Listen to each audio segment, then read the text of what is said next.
Hello, my name's Fraser Hunter. I'm the Iron Age and Roman curator at the National Museum in Edinburgh. I'm delighted to join you today to talk a bit about an amazing find that turned up in stores at Dundee. One of the joys of working in a museum is getting to go and play in other people's stores. And Christina at the museum allowed me to come and have a rootle through the collections to have a look for interesting Iron Age and Roman finds.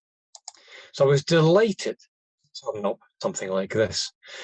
Archaeologists get excited very easily, you might think. But the reason I was excited by this is because it's a typically Iron Age object, a stone disc, beautifully polished and made of sandstone. Typical Iron Age find, immediately recognisable. What made it really interesting, though, for me, the label on the back of it.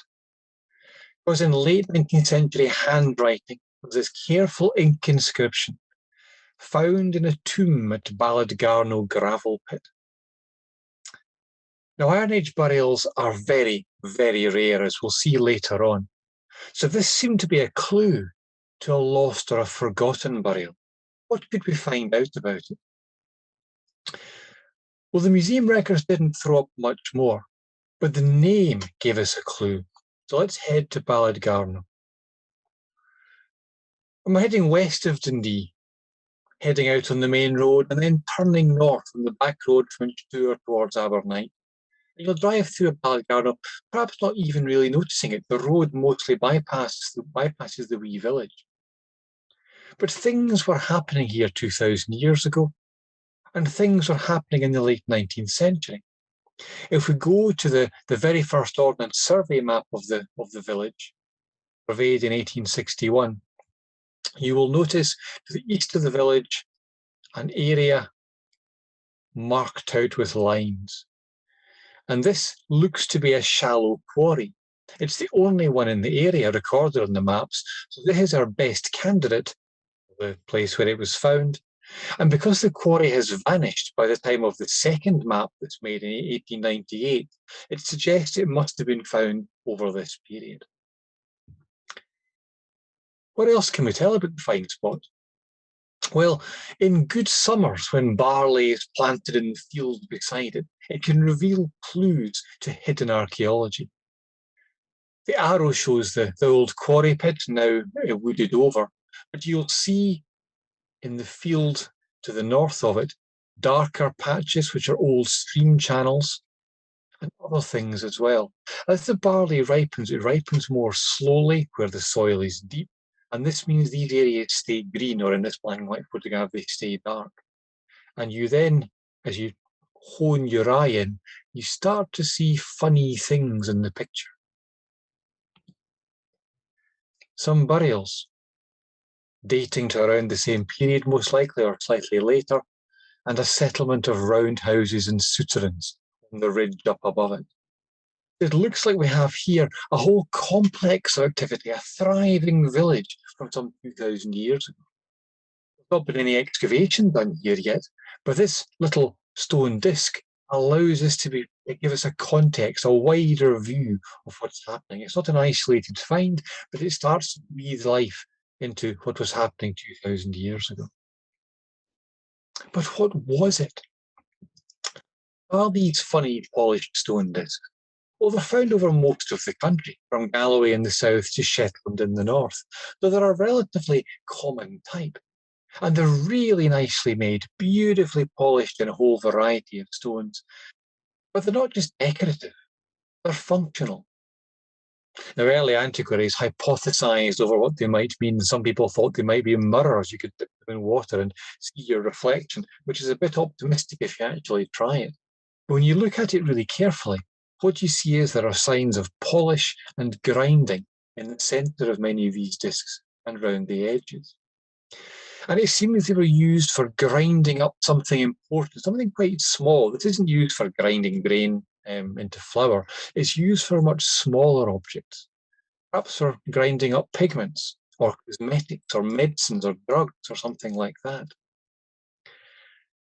And sometimes they're made in really striking stone.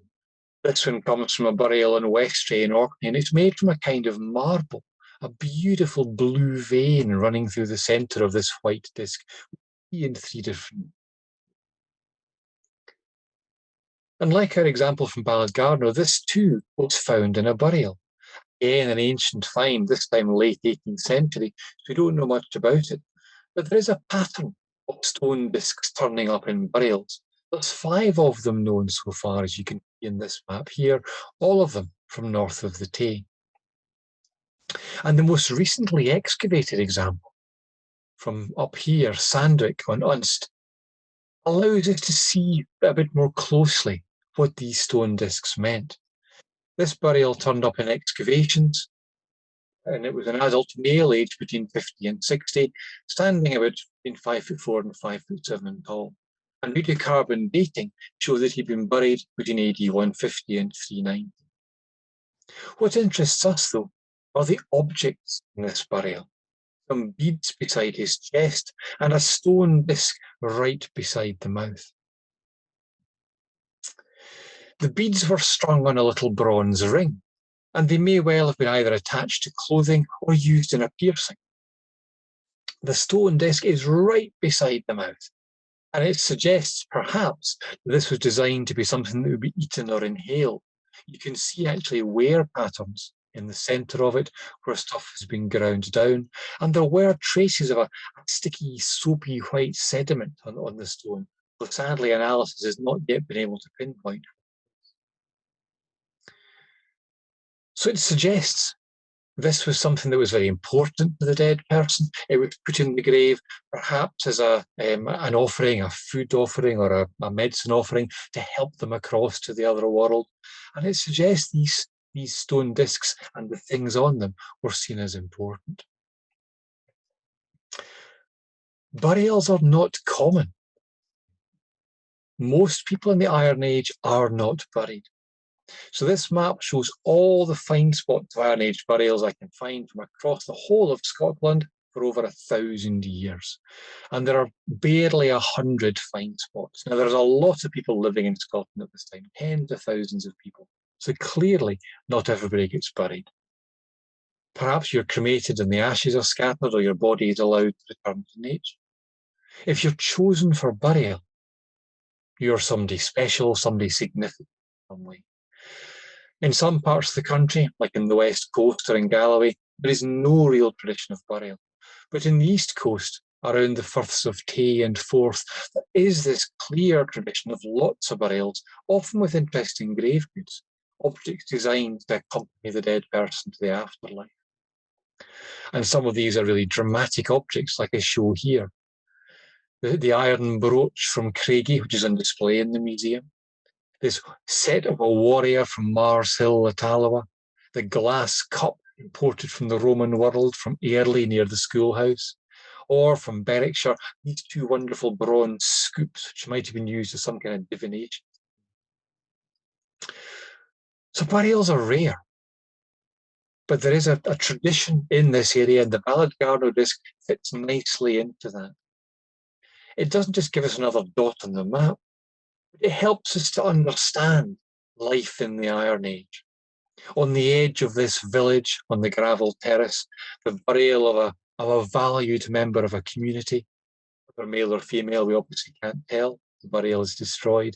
But what survives is the stone disc, allowing us to say something about the community who were here and how they laid one of their loved ones to rest with the stone disc and something on it to help them to the afterlife.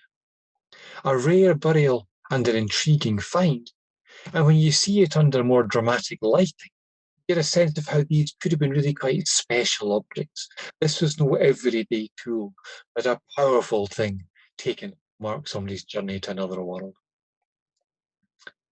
It just shows us what lurks inside these museum stores, and the find's recently been published, which you can find on the internet if you fancy chasing it up. Thank you very much.